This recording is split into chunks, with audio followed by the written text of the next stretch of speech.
Bugun men sizga pensiya oluvchilar va pensiyaga chiqishga yaqin qolgan fuqarolar uchun juda muhim bo'lgan bir masalani tushuntiraman. Gap oddiy bir yozuv, ya'ni mehnat staji, ish haqi yoki ish joyi haqidagi tasdiqlovchi ma'lumot haqida ketmoqda.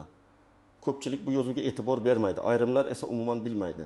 Lekin aynan shu yozuv pensiya miqdorini oyiga bir necha 100 ming so'mga, ayrim holatlarda esa 20 million so'mgacha oshirib berishi mumkin. Men bu mavzuni shunchaki qo'rqitish uchun emas, amalda ko'p uchraydigan muammo bo'lgani uchun ko'taryapman. Odam 30 yil, 35 yil ishlaydi. Lekin pensiya tayinlanayotganda ayrim yillar hisobga kirmay qoladi. Sababi oddiy, hujjatda yozuv yo'q, yozuv noto'g'ri, muhr o'qilmaydi, buyruq raqami ko'rsatilmagan yoki arxidan ma'lumot olinmagan. Natijada inson o'z mehnati evaziga olishi kerak bo'lgan pulni olmay yuradi. Shu sababli videoni oxirigacha ko'ring. Bu ma'lumot nafaqat pensionerlar, balki ularning farzandlari, yaqinlari, hali pensiyaga chiqmagan ishlayotgan odamlar uchun ham kerak. Hozirning o'zida kanalga obuna bo'ling, videoga like bosing, chunki bunday mavzularni qancha ko'p odam ko'rsa, shuncha ko'p inson o'z haqqini talab qilishni o'rganadi. Avval pensiya qanday hisoblangani sodda qilib tushuntiraman. Pensiya miqdoriga asosan ikki narsa ta'sir qiladi. Birinchisi mehnat staji, ikkinchisi ish haqi yoki sug'urta badallari bo'yicha ma'lumotlar. Ya'ni inson qancha yil ishlagan, qayerda ishlagan, qanday lavozimda ishlagan, o'sha davrda qancha oylik olgan, mana shu ma'lumotlar pensiya hisobida juda muhim. Oldin ko'p narsalar qog'oz hujjatlar orqali yuritilgan. Mehnat daftarchasi bor edi. Ishga qabul qilish haqida buyruq yozilardi. Ishdan bo'shash haqida buyruq bo'lardi. Ish haqi vedomoslari alohida saqlanardi. Korxona yopilib ketgan bo'lsa, hujjatlar arxivga topshirilishi kerak edi. Lekin amalda hamma joyda ham hujjatlar tartibli saqlanmagan. Ba'zi korxonalar tugatilgan, ba'zilarining arxivi yo'qolgan. Ayrim hujjatlarda ism familiya xato yozilgan, ba'zida tug'ilgan sana yoki otasining ismi tushib qolgan. Hozir esa pensiya tizimida elektron bazalar, shaxsiy jamg'arib boriladigan hisoblar, soliq va bandlik ma'lumotlari ko'proq ahamiyat kasb qilyapti. Bu yaxshi tomoni bilan shaffoflik beradi. Lekin eski yillarda ishlagan odamlar uchun muammo saqlanib qoladi. Chunki 1990 yillar, 2000 yillarning boshlaridagi ish joylari, kolxoz, sovxoz, zavod, maktab, kasalxona, kichik korxona yoki xususiy tashkilotlardagi ma'lumotlar har doim ham elektron bazada to'liq ko'rinmaydi. Mana shu yerda eng muhim masala chiqadi. Agar sizning mehnat daftarchangizda yoki arxiv ma'lumotingizda kerakli yozuv bo'lmasa, pensiya jamg'armasi siz ishlagan davrni avtomatik ravishda to'liq hisobga olmasligi mumkin. Kimdir 5 yil ishlagan bo'ladi, lekin hujjatda faqat 2 yil ko'rinadi. Kimdir yuqori oylik olgan bo'ladi, lekin ish haqi ma'lumot tasdiqlanmagani uchun o'rtacha past ko'rsatkich bilan pensiya hisoblanadi. Kimdir zararli yoki og'ir sharoitda ishlagan bo'ladi, lekin lavozim nomi noto'g'ri yozilgani uchun imtiyozli staj tan olinmaydi. Bu yerda yashirishyapti deganda men shuni nazarda tutyapman. Ko'p pensionerlarga hech kim alohida kelib, sizning falon yilingiz hisobga kirmay qolgan, arxivdan falon hujjat olib kelsangiz pensiyangiz oshadi deb tushuntirib bermaydi. Tizim ko'pincha mavjud hujjatga qarab hisoblaydi. Agar fuqaro o'zi qiziqmasa, o'zi ariza bermasa, o'zi tekshirtirmasa, qo'shimcha pul yillar davomida olinmay qolishi mumkin. Endi kimlar bu masalaga alohida e'tibor berishi kerakligini aytaman. Birinchi navbatda mehnat daftarchasida tushunarsiz yozuvlari bor pensionerlar. Masalan, ishga qabul qilingan sana bor, lekin ishdan bo'shatilgan sana yo'q. Yoki aksincha, bo'shatilgan sana bor, lekin qabul qilingan buyruq raqami ko'rsatilmagan. Ba'zan mur shunchalik xira bo'ladiki, qaysi tashkilot ekani bilinmaydi. Bunday holatda tegishli davr stajiga kirmay qolishi xavfi bor. Ikkinchi toifa korxonasi yopilib ketgan odamlar. Masalan, bir fuqaro 1994 yildan 2001 yilgacha tikuv fabrikasida ishlagan. Fabrika keyin yopilgan. Mehnat daftarchasida yozuv bor, lekin arxivda ish haqi ma'lumoti topilmagan. Natijada pensiya hisobida o'sha yillardagi haqiqiy oylik hisobga olinmaydi. Agar u odam o'sha paytda yaxshi oylik olgan bo'lsa, bu juda katta farq beradi. Uchinchi toifa kolxoz, sovxoz, fermer xo'jaligi yoki mavsumiy ishlarda ishlaganlar. Qishloq joylarda ko'p odam men butun umr ishlaganman deydi. Lekin hujjatga kelganda faqat ayrim mavsumlar, ayrim yillar yoki a'zolik daftarchasidagi yozuvlar chiqadi. Agar paxta terimi brigada ishi, chorvachilik, suvchilik, mexanizatorlik, traktorchi, haydovchi yoki boshqa ishlar buyruq, tabel ish haqi daftarida tasdiqlansa, staj ko'payishi mumkin. 4-toifa ayollar, ayniqsa bir necha farzand tarbiyalagan, dekret ta'tilida bo'lgan, keyin ishga qaytgan ayollar hujjatlarini alohida tekshirish kerak. Chunki bola parvarishi davrlari ish joyiga qaytish, ish stajining uzluksizligi, ayrim ijtimoiy davrlarning hisobga olinishi pensiya miqdoriga ta'sir qilishi mumkin. Ba'zan ayol kishi 25 yil ishlaganman deb o'ylaydi, lekin ba'zida 21 yil chiqadi. O'sha 4 yil uchun hujjat topilsa, pensiya oshadi. 5-toifa zararli, og'ir yoki imtiyozli sharoitda ishlaganlar. Masalan, kon, kimyo ishlab chiqarishi, metallurgiya, tibbiyotning ayrim yo'nalishlari, pedagogika, transport, issiq seks, tungi smena, maxsus lavozimlar. Bu yerda oddiy ishlaganman degan gap yetmaydi. Lavozim nomi, bo'lim, buyruq, shtat jadvali, mehnat sharoiti haqidagi hujjatlar kerak bo'ladi. Agar lavozim nomi me'yor ro'yxatdagi nom bilan mos kelmasa, imtiyoz rad etilishi mumkin. Endi real hayotga yaqin misollar bilan tushuntiraman. Deylik, Akmala 65 yoshda. Unga pensiya tayinlangan oyiga 1.800.000 so'm olyapti. U 1997 yildan 1996 yilgacha zavodda ishlagan. Lekin mehnat daftarchasidagi muhr xira bo'lgani uchun 4 yil staj hisobga kirmagan. U arxivga murojaat qiladi, ishga qabul qilish va bo'shatish buyruqlaridan ko'chirma oladi. Ish haqi bo'yicha ma'lumotnoma ham topiladi. Pensiya qayta hisoblanganda staji oshadi. Ish haqi ko'rsatkichi ham yaxshilanadi. Natijada pensiyasi 300.000 yoki 500.000 so'mga oshishi mumkin. Agar oldin hisobga kirmagan davr ko'p bo'lsa va oylik yuqori bo'lgan bo'lsa. Farq bundan ham katta chiqadi. Yana bir misol. Dilbar opa maktabda 28 yil ishlagan, lekin bir maktabdan boshqasiga o'tganda hujjatda 1998 yil sentabrdan 2001 yil avgustgacha bo'lgan davr noto'g'ri ko'rsatilgan. U pensiyaga chiqqanda o'sha 3 yil hisobga olinmagan. Farzandi onasining hujjatlarini tekshiradi. Tuman xalq ta'limi bo'limi arxividan buyruq ko'chirmalarini oladi. Keyin pensiya jamg'armasiga ariza beradi. Agar bu davr pedagogik staj sifatida tan olinsa, nafaqat umumiy staj, balki ayrim hollarda imtiyozli hisob-kitobga ham ta'sir qiladi. Yana bir holat. Rustam aka 1990 yillarda haydovchi bo'lib ishlagan. Rasmiy oyligi o'sha davr uchun yaxshi bo'lgan, lekin pensiya tayinlanayotganda faqat mehnat daftarchasi bor. Ish haqi ma'lumotnomasi yo'q. Pensiya minimalroq hisoblangan. Keyinchalik u viloyat arxividan ish haqi vedomoslari bo'yicha ma'lumot oladi. Ma'lum bo'ladiki, ayrim yillarda uning oyligi o'rtachadan ancha yuqori bo'lgan. Qayta hisoblashda pensiya sezilarli oshadi. Mana shu sababli men bitta yozib deganda faqat mehnat daftarchasidagi satrni emas, balki ish stajini va oylikni tasdiqlovchi har qanday rasmiy yozuvni nazarda tutyapman. Bu buyruq bo'lishi mumkin. Arxiv ma'lumotnomasi bo'lishi mumkin. Ish haqi daftari bo'lishi mumkin. Shaxsiy varaqa, tabel, harbiy xizmat hujjati, o'qish davri hujjati, bola parvarishi bilan bog'liq hujjat yoki sud qarori bo'lishi mumkin. Kimlar xavotir olmasa bo'ladi.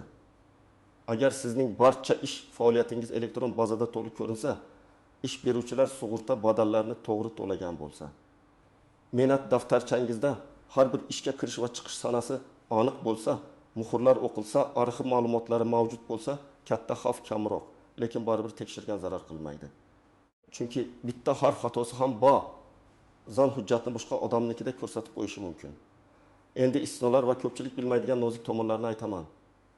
Birinchi nozik masala. Har qanday yozuv avtomatik ravishda pensiyani oshirmaydi. Masalan, mehnat daftarchasida yozuv bor, lekin u qonun talabiga mos rasmiylashtirilmagan bo'lsa, pensiya jamg'armasi qo'shimcha tasdiq so'rashi mumkin. Shuning uchun daftarchamda bor-ku deb tinchlanib qolmaslik kerak. Muhr, imzo, buyruq raqami, san'at tashkilot nomi, lavozim nomi hammasi ahamiyatli. Ikkinchi nozik masala. Staj oshsa ham pensiya har doim aynan 1 million so'mga oshadi deb o'ylamaslik kerak. Bu raqam har bir odamda alohida hisoblanadi. Kimdadir 2 million so'm oshadi, kimdadir 2,7 million so'm, kimdadir 6 million so'm. Ayrim kuchli holatlarda 1 million so'mga yaqin yoki undan ham ko'proq farq bo'lishi mumkin. Farq nimaga bog'liq? Hisobga kirmagan yillar soniga, o'sha yillardagi ish haqi darajasiga, pensiya turi va amaldagi qonunchilikdagi koeffitsiyentlarga bog'liq. Uchinchi nozik masala, ish haqi ma'lumotnomasi haqiqiy bo'lishi kerak. Ba'zi odamlar tanish orqali ma'lumotnoma chiqarib berishadi degan xato yo'lga kiradi. Men buni qat'iy tavsiya qilmayman. Noto'g'ri yoki soxta hujjat keyinchalik jiddiy muammo keltiradi. Pensiya qayta hisoblanib, ortiqcha to'langan pul qaytarilishi talab qilinishi mumkin. Hatto huquqiy javobgarlik ham kelib chiqadi.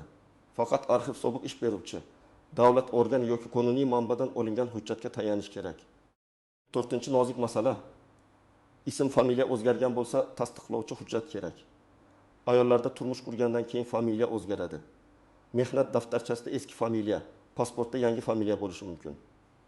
Bunday holatda nikoh guvohnomasi, familiya o'zgargani haqidagi hujjat, zarur bo'lsa IHDYO ma'lumotnomasi kerak bo'ladi.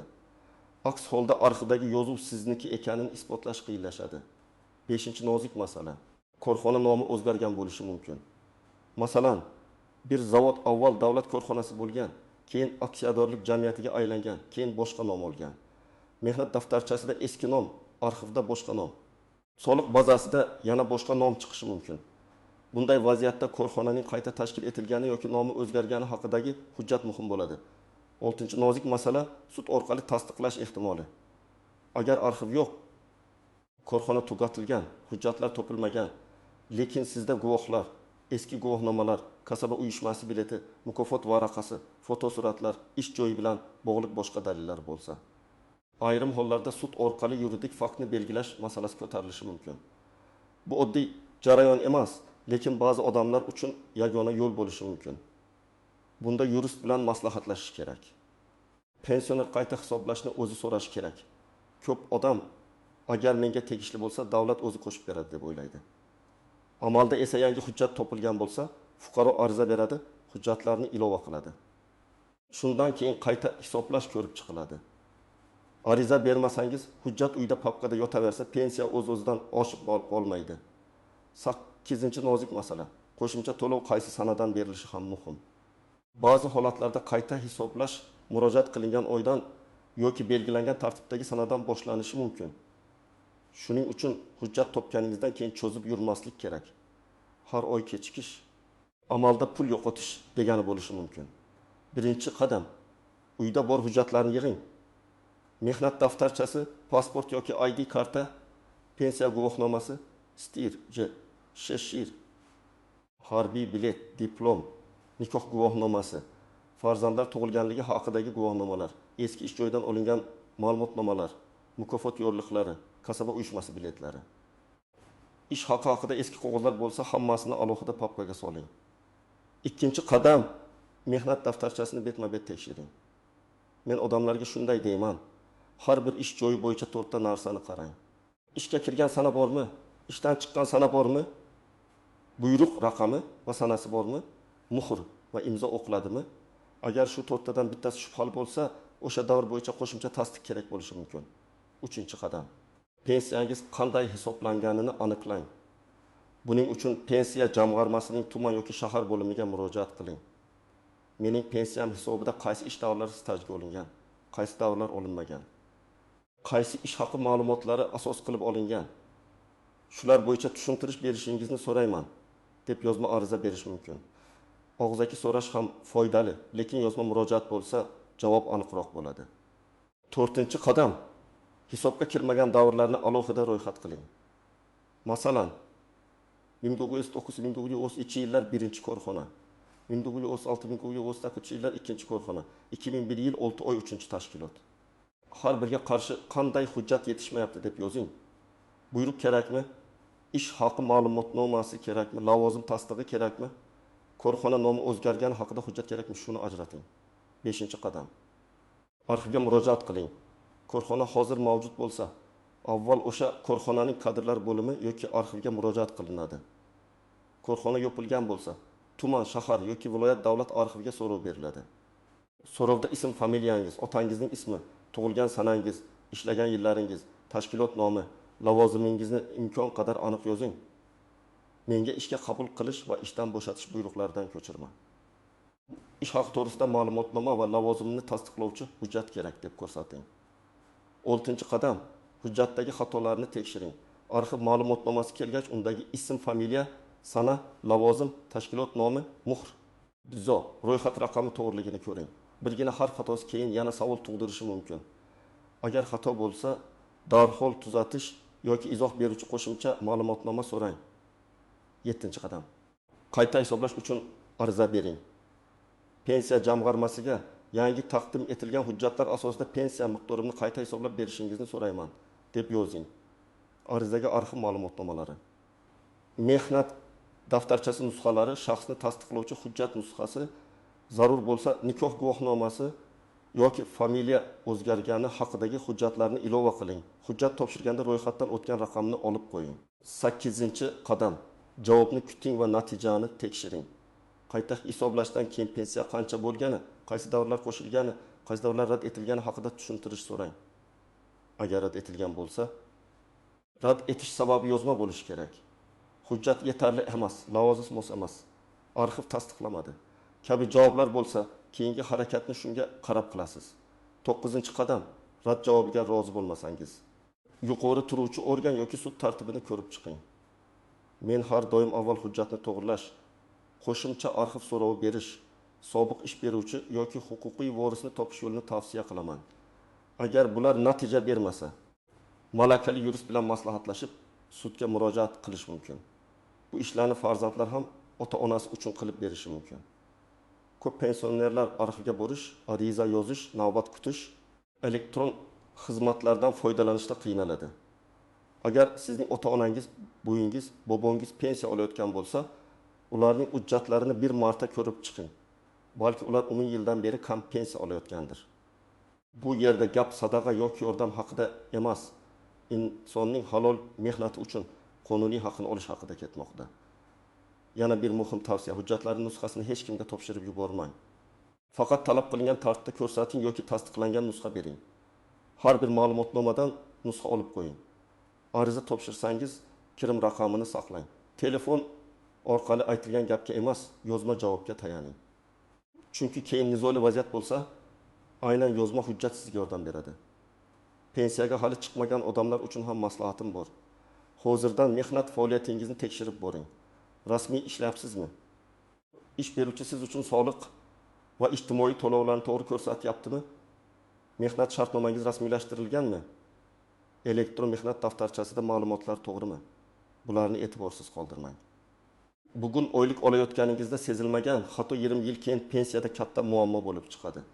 Eng ko'p uchraydigan xatolardan biri men baribir minimal pensiya olaman deb qo'l siltash. Yo'q, har bir yil, har bir tasdiqlangan ish haqi, har bir to'g'ri yozuv muhim. Ba'zan odamning pensiyasini oshirish uchun katta sudlashuv ham kerak bo'lmaydi. Faqat arxivdan bitta ma'lumotnoma topiladi. Pensiya jamg'armasiga ariza beriladi va hisob-kitob o'zgaradi. Ammo buning uchun odam o'zi harakat qilishi kerak. Bugungi mavzuning asosiy mazmuni shuki, pensiya miqdori ko'pincha sizning haqiqiy ishlagan yillaringizga emas, hujjatda tasdiqlangan yillaringizga qarab hisoblanadi. Agar mehnat staji, ish haqi, lavozim yoki imtiyozli ish sharoiti haqidagi yozuv yo'qolgan, xato yozilgan yoki umuman hisobga olinmagan bo'lsa, siz oyma-oy katta puldan ayrilib yurishingiz mumkin. Shuning uchun men tavsiya qilaman. Mehnat daftarchangizni tekshiring. Pensiya jamg'armasidan hisob-kitobni so'rang. Arxivga murojaat qiling. Yangi hujjatlar topilsa pensiyani qayta hisoblatish uchun ariza bering. Bu ish bir kunlik bo'lmasligi mumkin, lekin natijasi bir necha yil davomida har oy qo'shimcha daromad bo'lib qaytishi mumkin. Sizda ham shunday holat bo'lganmi? Pensiyangiz hisobida yillar tushib qolganmi? Yoki arxivdan hujjat topib pensiyani oshirganmisiz? Izohlarda yozib qoldiring, boshqalar ham tajribangizdan foydalansin. Videoga like bosing, kanalga obuna bo'ling va bu ma'lumotni ota-onangizga, qarindoshlaringizga, pensiya yoshidagi tanishlaringizga albatta yuboring.